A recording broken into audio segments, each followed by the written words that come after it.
Hey, welcome back to ClearSpot. Rated power is useful. It is also one of the most misunderstood numbers in solar. On paper, the asset looks like it should hit a clean production benchmark. In the field, it almost never behaves that way for long.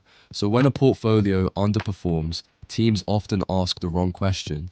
They ask, why are we below rated power? The better question is, what real-world conditions are separating expected performance from actual output right now? There are three reasons rated power misleads operators. First, it is based on control conditions, not operating reality. Second, it ignores day-to-day site variables like soiling, temperature, wind, degradation, clipping, tracker misalignment, shading, and equipment availability. Third, it creates false confidence in monthly reporting. Let's be clear here.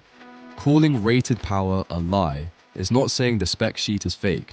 It means the number becomes dangerous when people treat it like a field guarantee instead of a lab reference.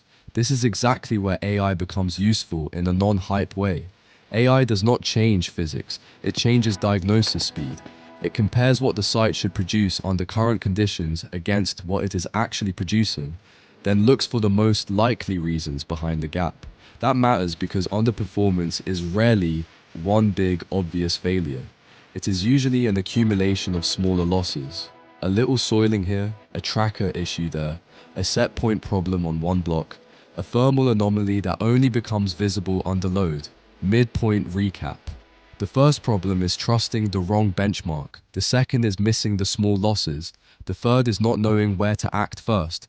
AI helps solve that third problem by ranking the gap.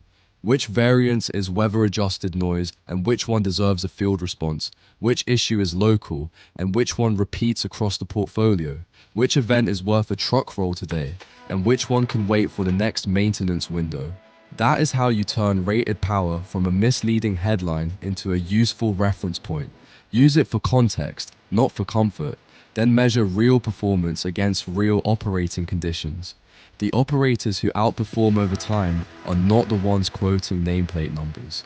They are the ones closing the gap between modeled expectation and site reality faster than everyone else. The next step is to benchmark one of your sites using field-adjusted expected output instead of simple rated power logic. Once you do that, the hidden causes of underperformance become a lot harder to ignore. Like, share and subscribe for more solar insights, ClearSpot, smart device, smarter decisions.